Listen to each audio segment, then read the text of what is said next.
the Rest of Her Life by Cornell Woolrich. Let's just go ahead and get started right on to the story.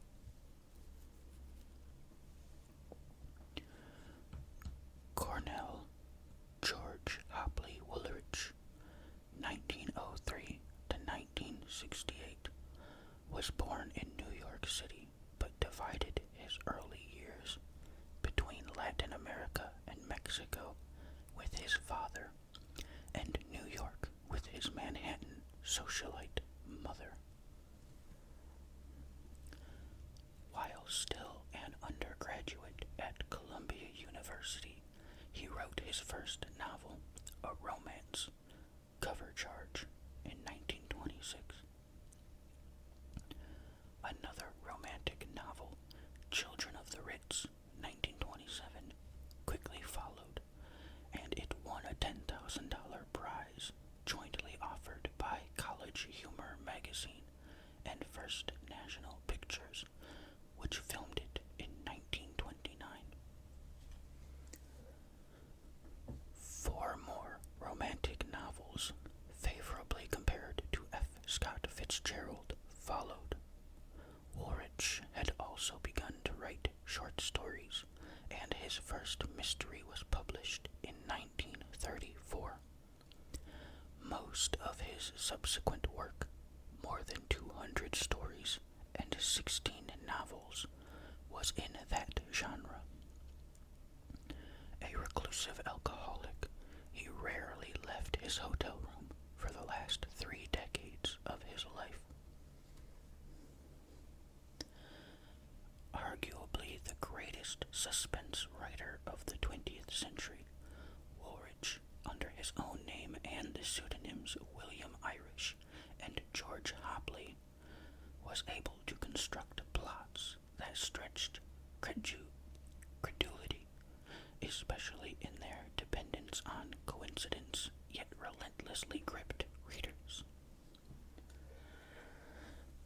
He is noted for producing stories of the everyday gone wrong, as terrible things happen to ordinary people.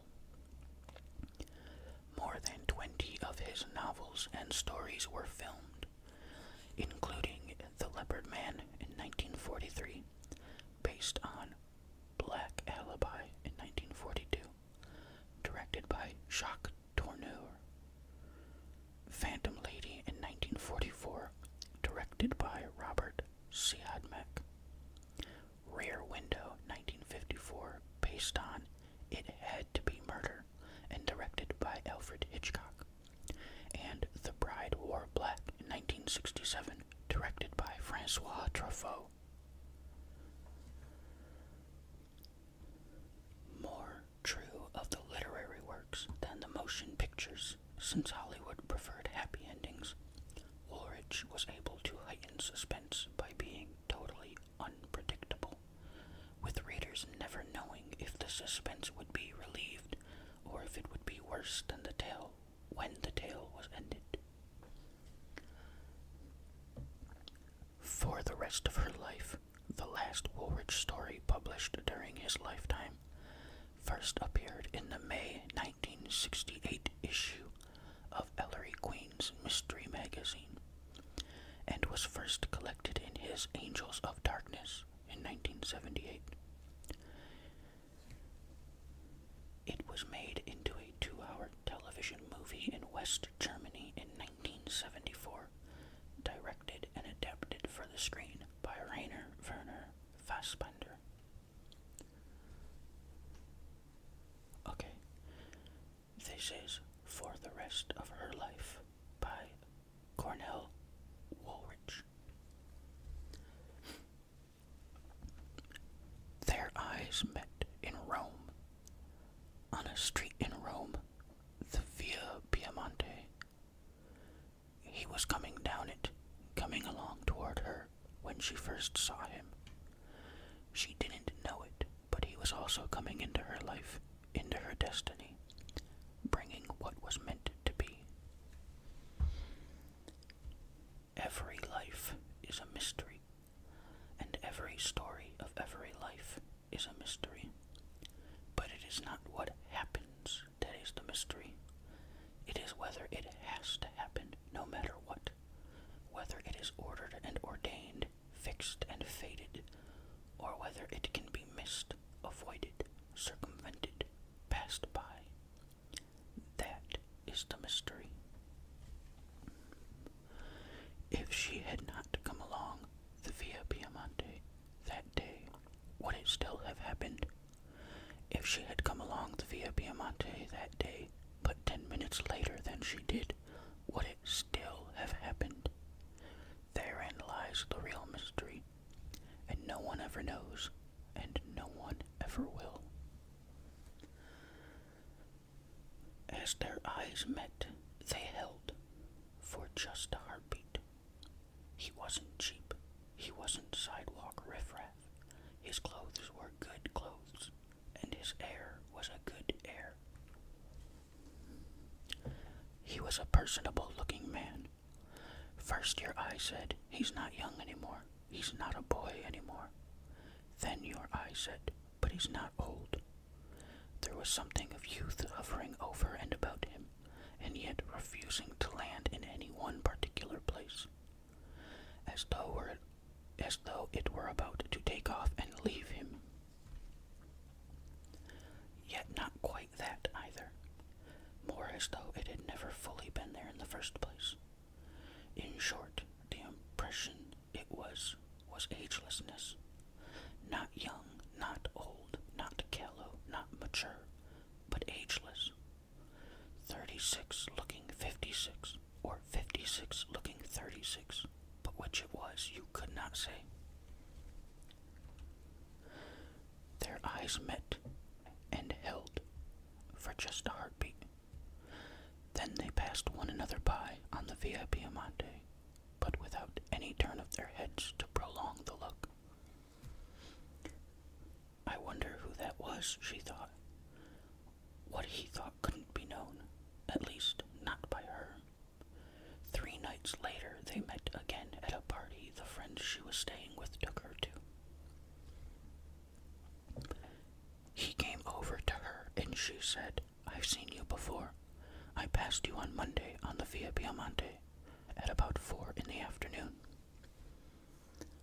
I remember you too, he said. I noticed you that day going by. I wonder why we remember each other like that, she mused. I've passed dozens, hundreds of other people since, and he must have too. I don't remember any of them. I'm Mark Ramsey, he said. I'm Linda Harris. An attachment grew up. What is an attachment? It is the most difficult of all the human interrelationships to explain, because it is the vaguest, the most impalpable.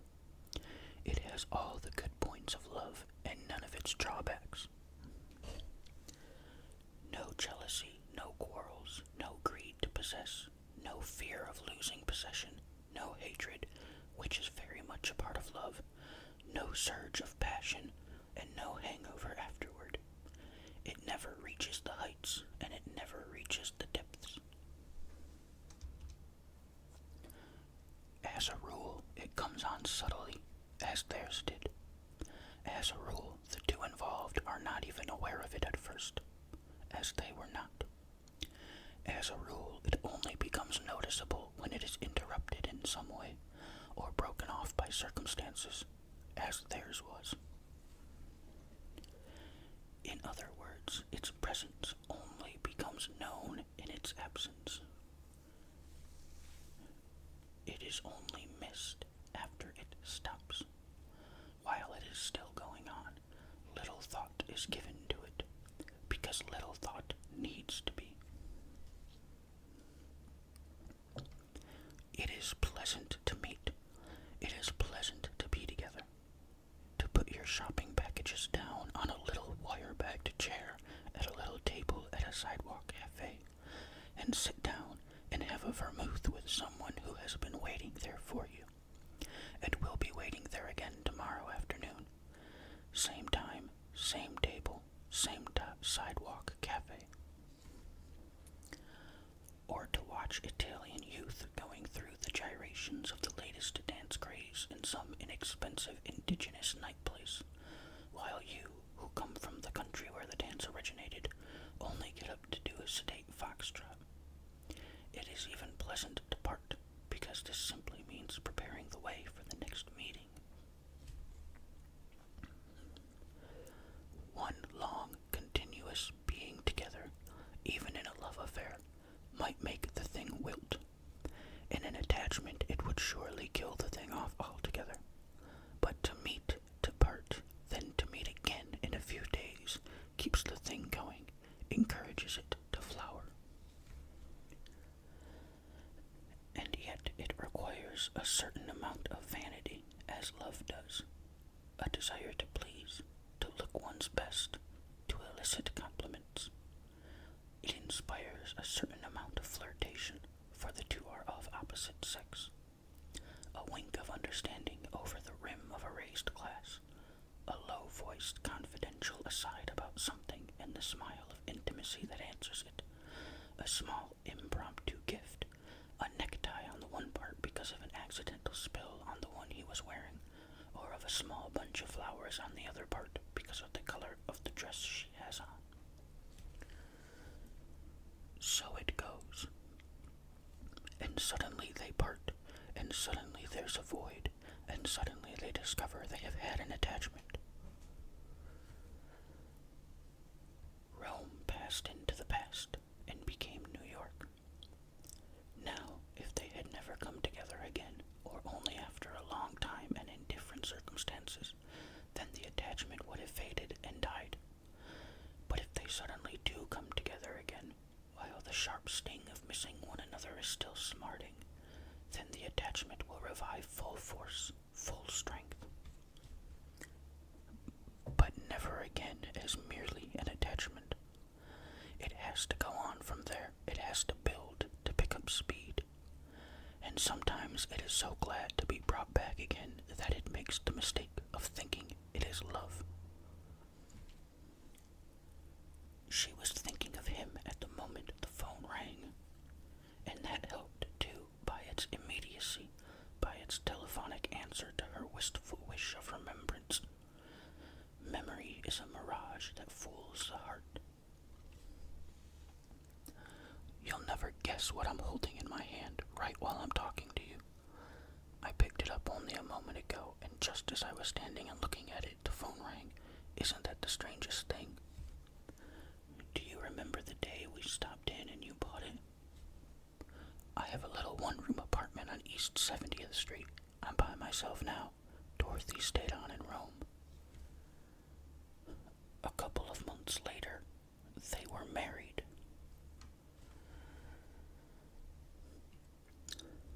They call this love, she said to herself. I know what it is now. I never thought I would know, but I do now. But she failed to add, if you can step back and identify it, is it really there?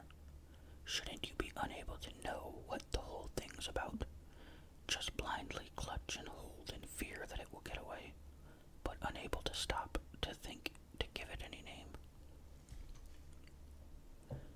Just two more people sharing a common human experience, infinite in its complexity, tricky at times, but almost always successfully surmounted in one of two ways.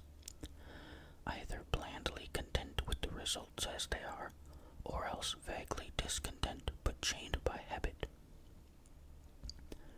Most women don't marry a man, they marry a habit. Even when a habit is good, it can become monotonous. Most do.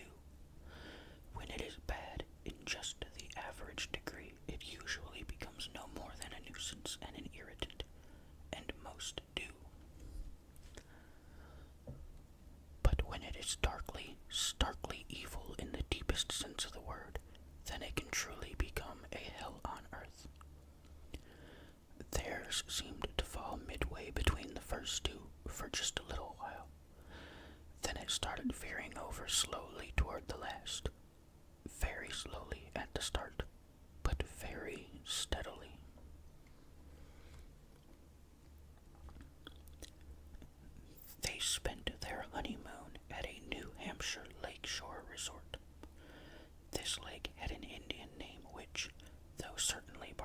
American sound to the average English speaker, and her special case presented such an impassable block both in speech and in mental pre-speech imagery, for some obscure reason, Freudian perhaps, or else simply an instinctive retreat from something with distressful connotations, that she gave up trying to say it, and it became simply the lake. Then as time drew it backward, not into forgetfulness but into distance, it became that lake. Here, the first of the things that happened. The first of the things important enough to notice and to remember afterward, among a great many trifling but kindred ones that were not. Some so slight they were not more than gloating, zestful glints of eye, or curt, hurtful gestures.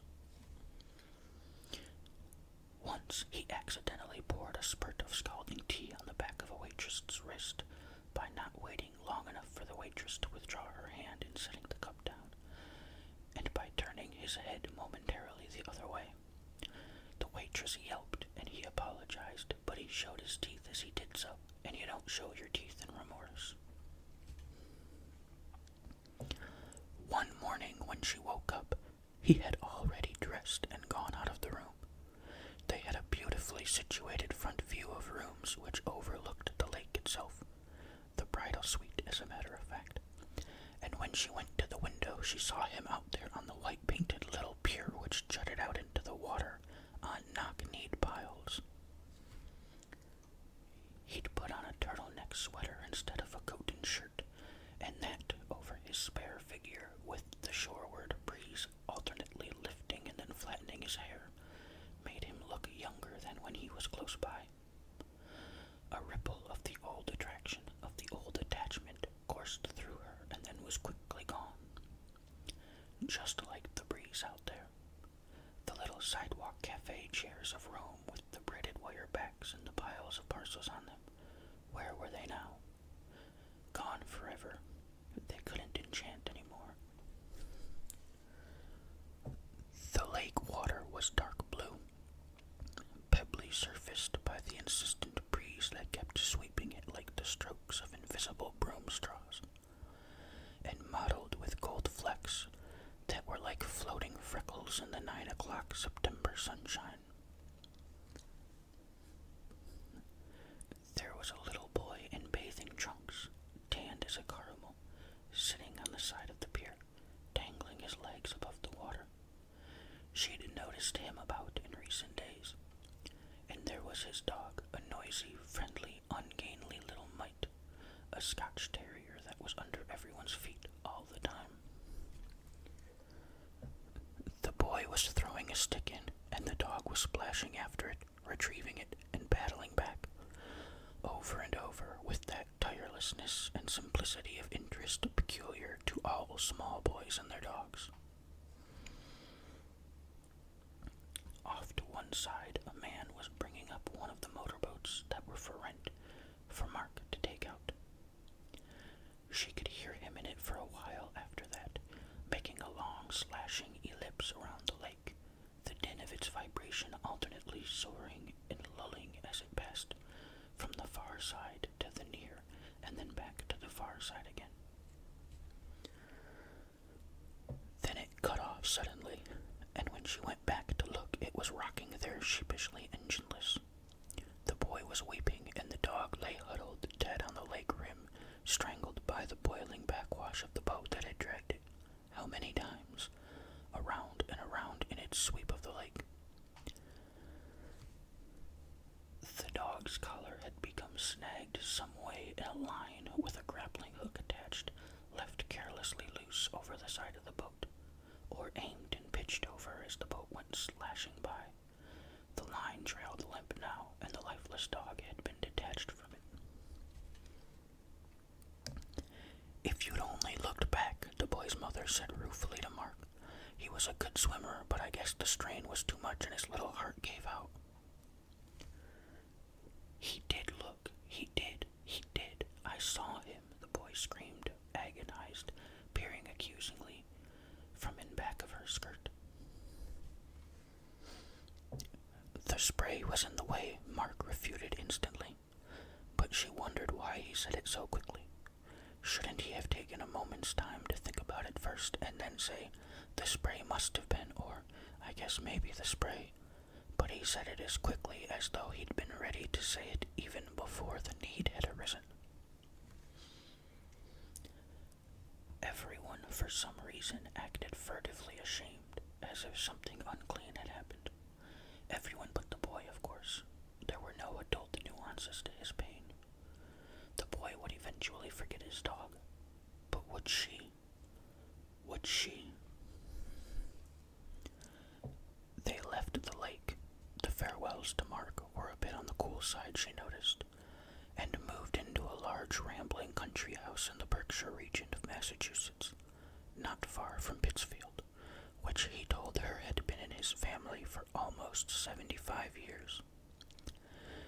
They had a car, an Alfa Romeo, which he had brought over from Italy, and, at least in all its outward aspects, they had a not too unpleasant life together. He was an art importer and financially a highly successful one. He used to commute back and forth to Boston, where he had a gallery with a small-size apartment above it. As a rule, he would stay over in the city and then drive out Friday night and spend the weekend in the country with her. She always slept so well on Mondays, Tuesdays, and Wednesdays. Thursdays she always lay awake half the night reminding herself that the following night was Friday. She never stopped to analyze this. If she had, what would it have told her? What could it have if she didn't realize it already? As far as the house was concerned, let it be said at once that it was not a depressing house in itself. People can take their moods from a house, but by the same token, a house can take its mood from the people who live in it. If it became what it became, it was due to him, or rather, her reaction to him. The interior of the house had crystallized into a very seldom evoked period, the pre-World War I era of Rococo and gimcrack elegance. Either its last occupant before them, an unmarried older sister of his, had had a penchant for this out of some girlhood memory of a war-blighted romance and had deliberately tried to recreate it, or what was more likely, all renovations had stopped around that time and it had just stayed that way by default. Linda discovered things she had heard about but never seen before. Claw legs on the bathtub, knacker in and out, push buttons for the lights, a hanging stained glass dome lamp over the dining room table, a gramophone with a crank handle. She wondered if they'd first rolled back the rug and then danced the hesitation, or the one-step to it.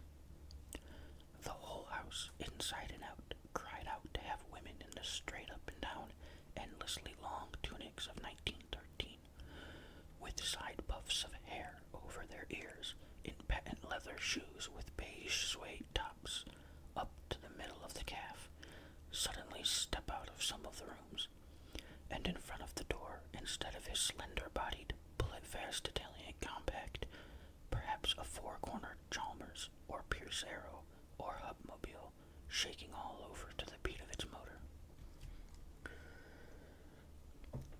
Sometimes she felt like an interloper, catching herself in some full-length mirror as she passed it, in her over-the-knee top skirt and short, free, down-blown hair. Sometimes she felt as if she were under a magic spell, waiting to be disenchanted. But it wasn't a good kind of spell, and it didn't come wholly from the house or its furnishings. One day at the home of some people Mark knew who lived in the area, where he had taken her on a New Year's Day drop-in visit, she met a young man named Garrett Hill. He was branch head for a company in Pittsfield. It was as simple as that. They met. As simple as only beautiful things can be simple, as only life-changing things, turning-point things, can be simple. Then she met him a second time by accident, then a third by coincidence, a fourth by chance, or directed by unseen forces. Then she started to see him on a regular basis, without meaning anything, certainly without meaning any harm. The first night he brought her home, they chatted on the way in his car, and then at the door, as he held out his hand, she quickly put hers out of sight behind her back. "Why are you afraid to shake my hand?" "I thought you'd hurt me." "How can anyone hurt you by just shaking your hand?" When he tried to kiss her, she turned and fled into the house, as frightened as though he'd brandished a whip at her. When he tried it again, on a later night, again she recoiled sharply, as if she were flinching from some sort of punishment. He looked at her, and his eyes widened, both in sudden understanding and in disbelief. "You're afraid physically," he said, almost whispering. "I thought it was some wifely scruple the other night, but you're physically afraid of being kissed, as if there were pain attached to it." Before she could stop herself or think twice, she blurted out, "Well, there is, isn't there?" He said, his voice deadly serious, "What kind of kissing have you been used to?" She hung her head, and almost the whole story had been told. His face was white as a sheet. He didn't say another word, but one man understands another well. All are born with that particular insight. The next week, she went into the town to do some small shopping. Shopping she could have done as easily over the phone. Did she hope to run across him during the course of it? Is that why she intended to do it in person? And after it was taken care of, she stepped into a restaurant to sit down over a cup of coffee while waiting for her bus. He came into the place almost immediately afterward. He must have been sitting in his car outside watching for her. He didn't ask to sit down. He simply leaned over with his knuckles resting on the table across the way from her, and with a quick back glance toward the door by which he had just entered, took a book out from under his jacket and put it down in front of her, its title visible. "I sent down to New York to get this for you," he said. "I'm trying to help you in the only way I know how." She glanced down at it. The title was "The Marquis de Sade, The Complete Writings." "Who was he?" she asked, looking up. She pronounced it with the long A, as if it were an English name. Sade. "Sade," he instructed. "He was a Frenchman. Just read the book," was all he would say. "Just read the book." He turned to leave her, and then he came back for a moment and added, "Don't let anyone else see." Then he changed it to, "Don't let him see you with it. Put a piece of brown wrapping paper around it so the title won't be conspicuous. As soon as you've finished, bring it back. Don't leave it lying around the house." After he'd gone, she kept staring at it, just kept staring. They met again 3 days later at the same little coffee shop off the main business street. It had become their regular meeting place by now. No fixed arrangement to it. He would go in and find her there, or she would go in and find him there. "Was he the first one?" she asked when she returned the book. "No, of course not. This is as old as man, this getting pleasure by giving pain. There are some of them born in every generation. Fortunately, not too many. He simply was the first one to write it up, and so, when the world became more specialized and needed a separate tag for everything, they used his name. It became a word, sadism, meaning sexual pleasure got by causing pain, the sheer pleasure of being cruel." She started shaking all over as if the place were drafty. "It is that." She had to whisper it. She was so heartsick with the discovery. "Oh, God, yes, it is that." "You had to know the truth. That was the first thing. You had to know isn't just a vagary or a whim on his part. It isn't just a clumsiness or roughness in making love. This is a frightful thing, a deviation, an affliction, and a terrible danger to you. You had to understand the truth first. Sometimes he takes his electric shaver. She stared with frozen eyes at nowhere out before her. He doesn't use the shaver itself, just the cord, connects it end. She backed her hand into her mouth, sealing it up. Garrett did something she'd never seen a man do before. He lowered his head all the way over.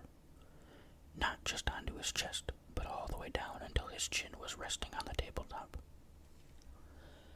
And his eyes, looking up at her, were smoldering red with anger. But literally red, the whites all suffused. Then something wet came along and quenched the burning in them. Now you know what you're up against, he said, straightening finally. Now what do you want to do? I don't know. She started to sob very gently, in pantomime, without a sound.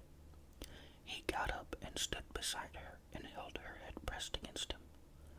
I only know one thing, she said. I want to see the stars at night again, and not just the blackness and the shadows.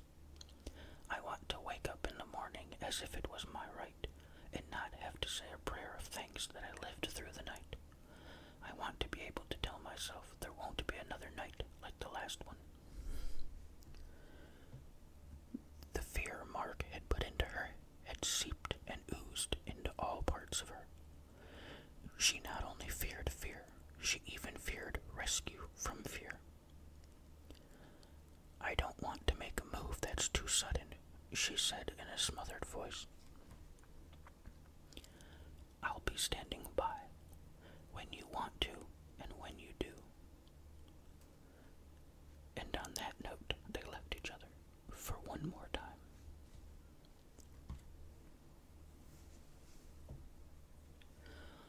On Friday, he was sitting there waiting for her at their regular table, smoking a cigarette.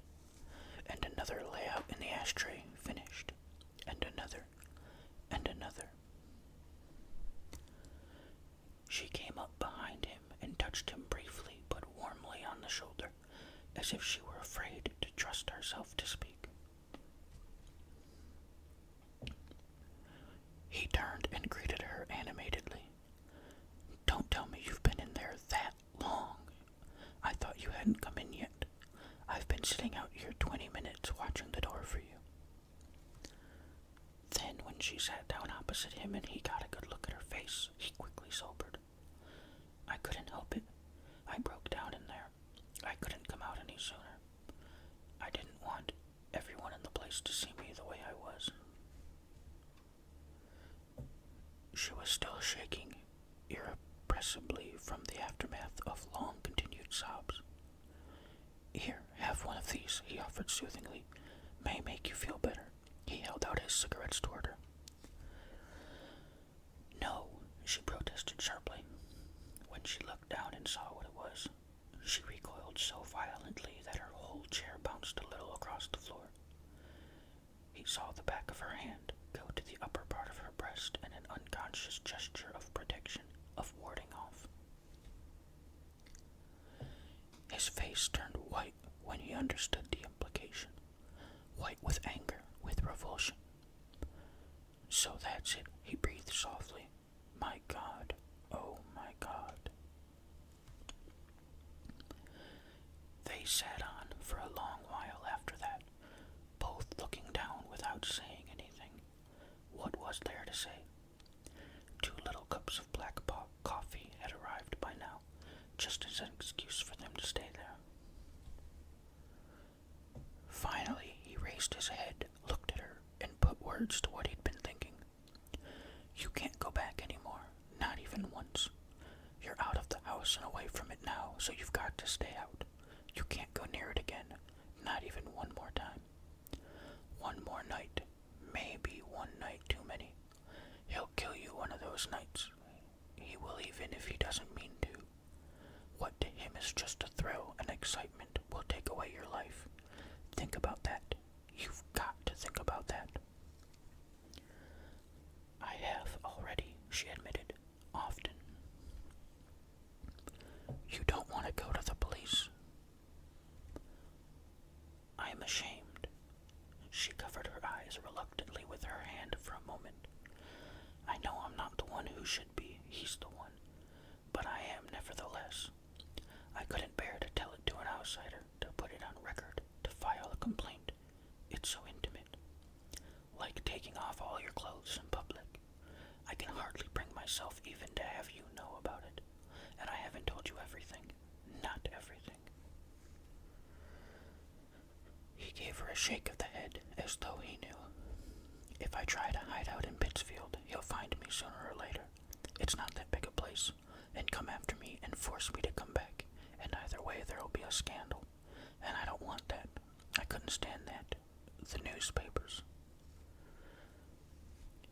All at once, before they quite knew how it had come about, or even realized that it had come about, they were deep in the final plans, the final strategy, in staging that they had been drawing slowly nearer and nearer to all these months. Nearer to with every meeting, with every look, and with every word. The plans for her liberation and her salvation. He took her hands across the table. No, listen. This is the way. This is how. New York. It has to be New York. He won't be able to get you back. It's too big. He won't even be able to find you. The company's holding a business conference there on Tuesday, with each of the regional offices sending a representative the way they always do. I was slated to go long before this came up. I was going to call you on Monday before I left. But what I'm going to do now is to leave ahead of time tonight and take you with me. He raised one of her hands and patted it encouragingly. You wait for me here in the restaurant. I have to go back to the office, wind up a few things, then I'll come back and pick you up. Shouldn't it take me more than half an hour? She looked around her uneasily. I don't want to sit here alone. They're already giving me knowing looks each time they pass, the waitresses, as if they sense something's wrong. Let them, the hell with them, he said shortly, with the defiance of a man in the opening stages of love. Can't you call your office from here? Do it over the phone? No, there are some papers that have to be signed. They're waiting for me on my desk. Then you run me back to the house, and while you're doing what you have to at the office, I'll pick up a few things. Then you can stop by for me, and we'll start out from there. Isn't that cutting it a little close? He said doubtfully. I don't want you to go back there. He pivoted his wristwatch closer to him. What time does he usually come home on Fridays? Never before 10 at night. He said the first critical thing he'd ever said to her. Just like a girl, all for the sake of a hairbrush and a cuddly negligee, you're willing to stick your head back into that house. It's more than just a hairbrush, she pointed out. I have some money there. It's not his, it's mine. Even if this friend from my days in Rome, the one I've spoken to you about, even if she takes me in with her at the start, I'll need some money to tide me over until I can get a job and find a place of my own. And there are other things, like my birth certificate, that I may need later on. You'll never give them up willingly once I leave. All right, he gave in. We'll do it your way. Then, just before they got up from the table that had witnessed such a change in both their lives, they gave each other a last look. A last and yet a first one, and they understood each other. She didn't wait for him to say it, to ask it. There is no decorum in desperation, no coyness in a crisis. She knew it had been asked unsaid anyway. I want to rediscover the meaning of gentle love. I want to lie in your bed, in your arms.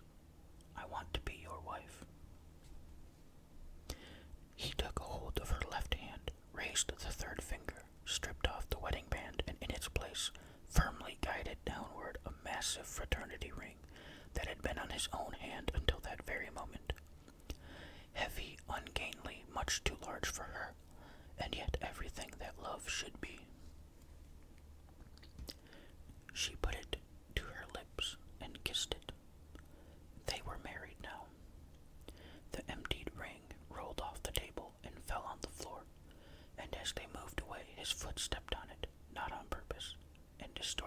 into something warped, misshapen, no longer round, no longer true, like what it had stood for.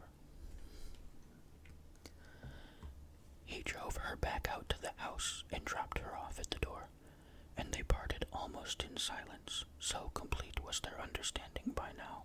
Just 3 muted words between them. About 30 minutes. It was dark now and broodingly sluggish, like something supine waiting to spring, with just the tip of its tail twitching. Leaves stood still on the trees. An evil green star glinted in the black sky like a hostile eye, like an evil spying eye. His car had hummed off. She'd finished and brought down a small packed bag to the ground floor when the phone rang. It would be Gary, naturally, telling her he'd finished at the office and was about to leave. "Hello," she began, urgently and vitally and confidentially. The way you share a secret with just one person, and this was the one. Mark's voice was at the other end. "You sound more chipper than you usually do when I call up to tell you I'm on my way home." Her expectancy stopped, and everything else with it. She didn't know what to say.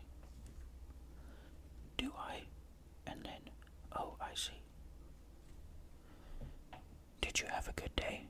You must have had a very good day." She knew what he meant. She knew what he was implying. Oh, I did nothing really. I haven't been out of the house all day." "That's strange," she heard him say. "I called you earlier, about an hour ago. It was a question, a pitfall of a question. You didn't come to the phone." "I didn't hear it ring," she said hastily, too hastily. "I might have been out front for a few minutes. I remember I went out there to broom the gravel in the driveway." Too late, she realized he hadn't called at all. But now he knew that she hadn't been in the house all day, that she'd been out somewhere during part of it. "I'll be a little late," and then something that sounded like, "That's what you want to hear, isn't it?" "What?" she said quickly. "What?" "I said I'll be a little late." "What was it you said after that?" "What was it you said after that?" he quoted studiedly, giving her back her own words. She knew he wasn't going to repeat it, but by that very token she knew she'd heard it right the first time. "He knows," she told herself with a shudder of premonition, as she got off the phone and finally away from him. His voice could hold fast to you and enthrall you, too. His very voice could torture you, as well as his wicked, cruel fingers. He knows there's someone. He may not know who yet, but he knows there is someone. A remark from one of the nightmare nights came back to her. "There's somebody else who wouldn't do this, isn't there? There's somebody else who wouldn't make you cry." She should have told Gary about it long before this, because now she had to get away from Mark at all cost, even more than she had to ever before. Now there would be a terrible vindictiveness, a violent jealousy sparking the horrors, where before there had sometimes been just an irrational impulse, sometimes dying as quickly as it was born, turned aside by a tear or a prayer or a run around a chair. And then another thing occurred to her, and it frightened her even more immediately, here and now. What assurance was there that he was where he'd said he was, still in this city waiting to start out for here? He might have been much closer, ready to jump out at her unexpectedly, hoping to throw her off guard and catch her away from the house with someone, or, as if she could have possibly been that sort of person, with that someone right here in the very house with her. He'd lied about calling the first time. Why wouldn't he lie about where he was? And now that she thought of it, there was a filling station with a public telephone less than 5 minutes' drive from here, on the main thruway that came up from Boston. An eddy of fear swirled around her, like dust rising off the floor in some barren, drafty place.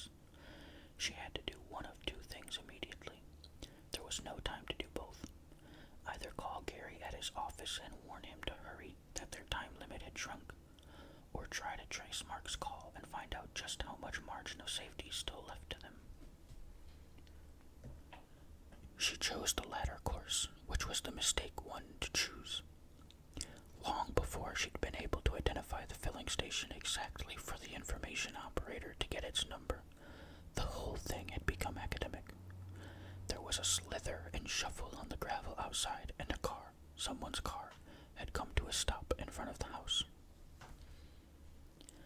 Her first impulse, carried out immediately without thinking why, was to snap off all the room lights, probably so she could see out without being seen from out there. She sprang over to the window and then stood there rigidly motionless, leaning a little to peer intently out. The car had stopped at an unlucky angle of perspective. Unlucky for her. They had a trellis with tendrils of wisteria twining all over it, like bunches of dangling grapes. It blanked out the midsection of the car, its body shape completely. The beams of the acetylene bright headlights shone out past one side, but they told her nothing. They could have come from any car. The little glimmer of color on the driveway at the other side told her no more. She heard the door crack open and clump closed. Someone's feet, obviously a man's, chopped up the wooden steps to the entrance veranda, and she saw a figure cross it, but it was too dark to make out who he was. She had turned now to face the other way, and without knowing it, her hand was holding the place where her heart was. This was Mark's house. He had the front door key. Gary would have to ring. She waited to hear the doorbell clarinet out and tell her she was safe, she would be loved, she would live. Instead, there was a double click, back then forth. The knob twined around, and the door opened. A spurt of cool air told her it had opened. Frightened back into childhood fears, she turned and scurried, like some little girl with pigtails flying up behind her. Scurried back along the shadowed hall, around behind the stairs, and into a closet that lay back there, remote as any place in the house could be. She pushed herself as far to the back as she could and crouched down, pulling hanging things in front of her to screen and to protect her, to make her invisible. Sweaters and macintoshes and old forgotten coveralls, and she hid her head down between her knees, the way children do when a goblin or an ogre is after them, thinking that if they can't see it, that fact alone will make the terror go away. The steps went up the stairs, on over her, up past her head. She could feel the shake of it, not hear the sound. Then she heard her name called out, but the voice was blurred by the many partitions and separations between, as if she were listening to it from underwater. Then the step came down again, and the man stood there at the foot of the stairs, uncertain. She tried to teach herself how to forget to breathe, but she learned badly. There was a little tick of a sound, and he'd given himself more light. Then each step started to sound clearer than the one before, as the distance to her thinned away. Her heart began to stutter and turn over and say, "Here he comes, here he comes." Light cracked into the closet around 3 sides of the door, and 2 arms reached in and started to make swimming motions among the hanging things, trying to find her. Then they found her, one at each shoulder, and lifted her and drew her outside to him with surprising gentleness, and pressed her to his breast, and her tears made a new pattern of little wet polka dots all over what had been Gary's solid-colored necktie until now. All she could say was, "Hurry, hurry, get me out of here." "You must have left the door open in your hurry when you came back here. I tried it, found it unlocked, and just walked right in. When I looked back here, I saw that the sleeve of that old smock had got caught in the closet door and was sticking out, almost like an arm beckoning me on to show me where you were hiding. was uncanny. Your guardian angel must love you very much, Linda. But will he always, she wondered. Will he always? He took her to the front door, detoured for a moment to pick up the bag, then led her outside and closed the door behind them for good and all. Just a minute, she said, and stopped, one foot on the ground, one still on the wooden front steps. She opened her handbag and took out her key, the key to what had been her home and her marriage. She flung it back at the door, and it hit and fell, with a cheap, shabby little clop, like something of not much value. Once they were in the car, they just drove. They didn't say anything more for a long time. All the old things had been said. All the new things to be said were still to come. In her mind's eye, she could see the saw-toothed towers of New York climbing slowly up above the horizon before her at the end of the long road.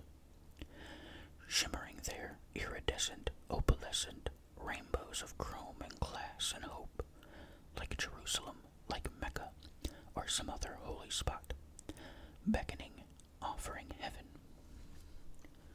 And of all the things New York has meant to various people at various times, fame, success, fulfillment, it probably never meant as much before as it meant to her tonight. A place of refuge, a sanctuary, a place to be safe in. How long does the trip take? She asked him, wistful-eyed. I usually make it in less than 4 hours. Tonight I'll make it in less than 3. I'll never stray out of New York again, she promised herself. Once I'm safely there, I'll never go out in the country again. I never want to see a tree again, except way down below me in Central Park from a window high up. Oh, get me there, Gary. Get me there.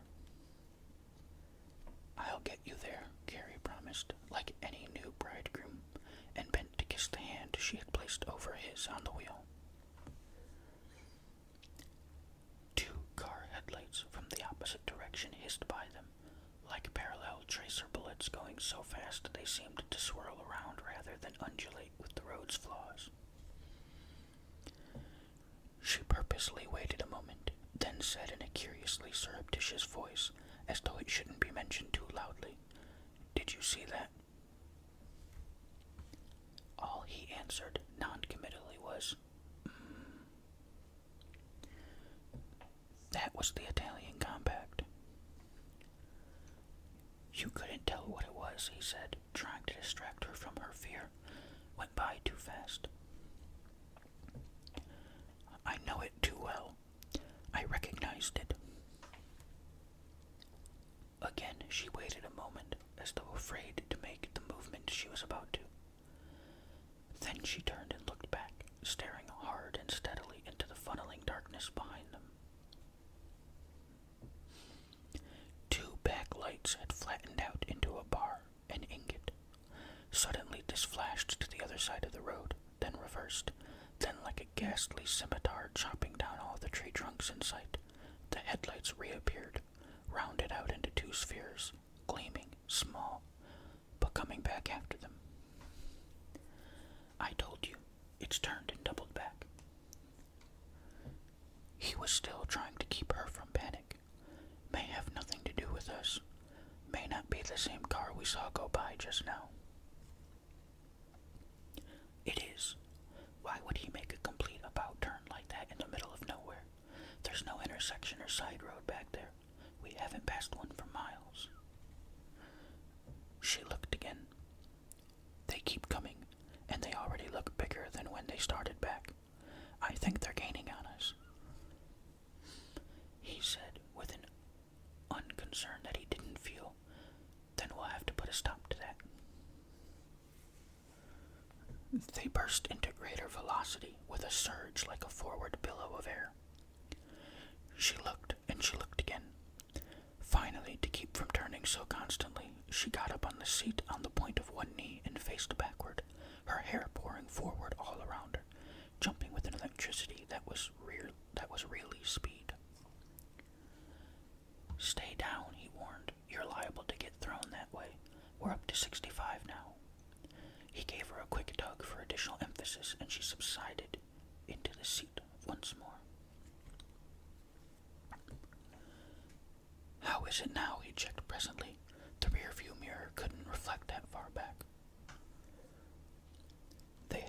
grown smaller, but they haven't grown larger.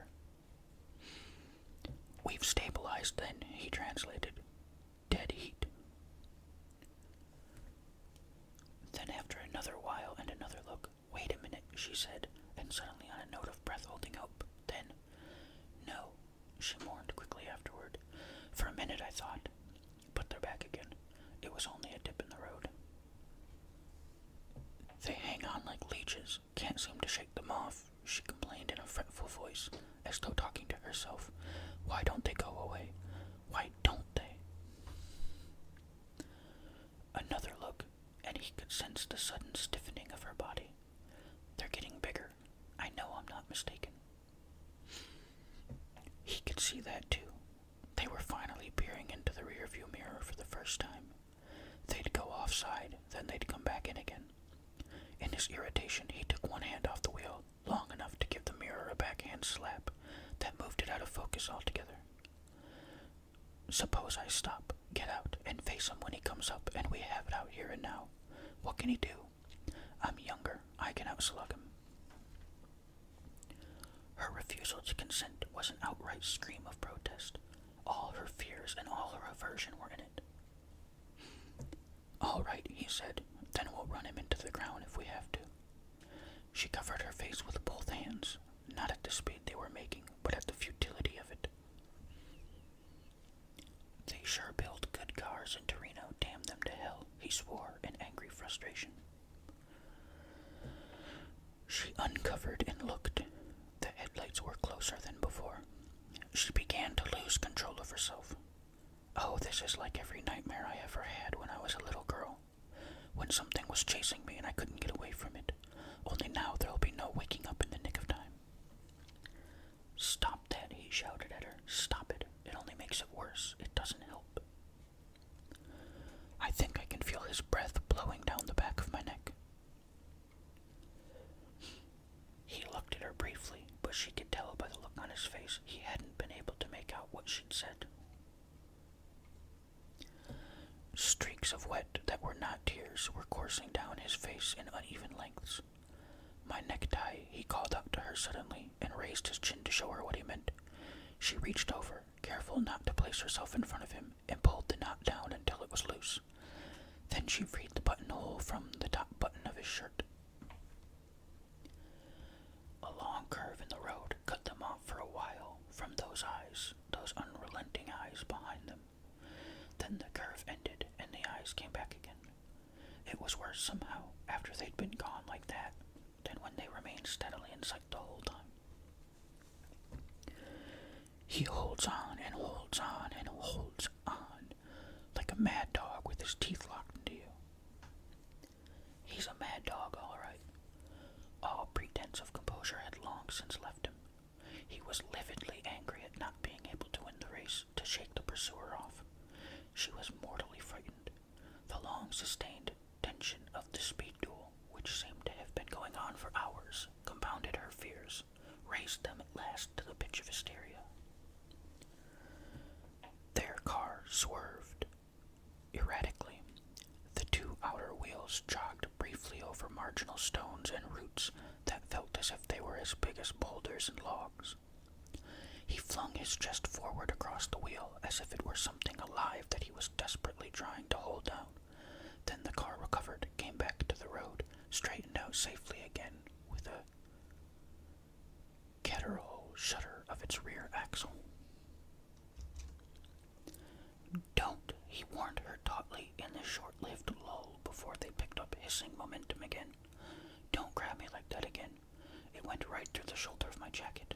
I can't manage the car, can't hold it if you do that. I'll get you away. Don't worry, I'll get you away from him. She threw her head back in despair, looking straight up overhead. We seem to be standing still. The road is petrified. The trees aren't moving backwards anymore. The stars don't either. Neither do the rocks along the side. Oh, faster, Gary, faster. You're hallucinating. Your senses are being tricked by fear. Faster, Gary, faster. 85, 86. We're on two wheels most of the time. Two are off the ground. I can't even breathe. My breath's being pulled out of me. She started to beat her two clenched fists against her forehead in a tattoo of hypnotic inability to escape. I don't care, Gary. Faster, faster. If I've gotta die, let it be with you, not with him. I'll get you away from him, if it kills me. That was the last thing he said, if it kills me. And as though it had overheard, and snatched at the collateral, offered it. That unpropitious, sickly, greenish star up there, surely Mark's star, not theirs. At that very moment, a huge, tremendous thing came into view around a turn in the road. A skyscraper of a long-haul van, its multiple tiers beaded with red warning lights, but what good were they that high up except worn-off planes? It couldn't maneuver. It would have required a turntable, and they had no time or room. There was a soft, crunchy sound, like someone shearing the top off a soft-boiled egg with a knife. At just one quick slice, then a brief straight-into-the-face blizzard effect, but with tiny particles of glass instead of frozen flakes. Just a one-gust blizzard, and then over with. Then an immense whirl of light started to spin like a huge Ferris wheel, all lit up and going around and around, with parabolas of light streaking off in every direction and dimming, like shooting stars, or the tails of comets. Then the whole thing died down and went out, like a blazing amusement park sinking to earth, or the spouts of illuminated fountains settling back into their basins. She could tell the side of her face was resting against the ground because blades of grass were brushing against it with a feathery, tickling feeling, and some inquisitive little insect kept flitting about just inside the rim of her ear. She tried to raise her hand to brush it away, but then forgot where it was and what it was, but then forgot.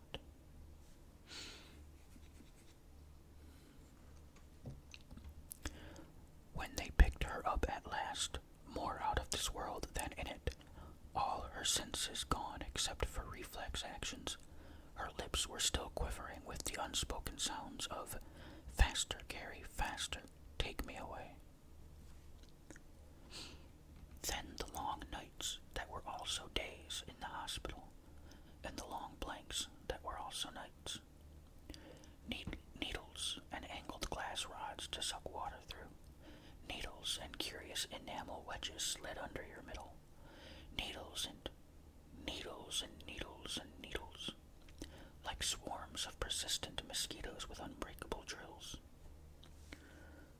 The way a pincushion feels if it could feel, or the target of a porcupine, or a case of not just momentary but permanently endured static electricity after you scuff across a woolen rug and then put your finger on a light switch. Even food was a needle, a jab into a vein. Then at last her head cleared, her eyes cleared, her mind and voice came back from where they'd been.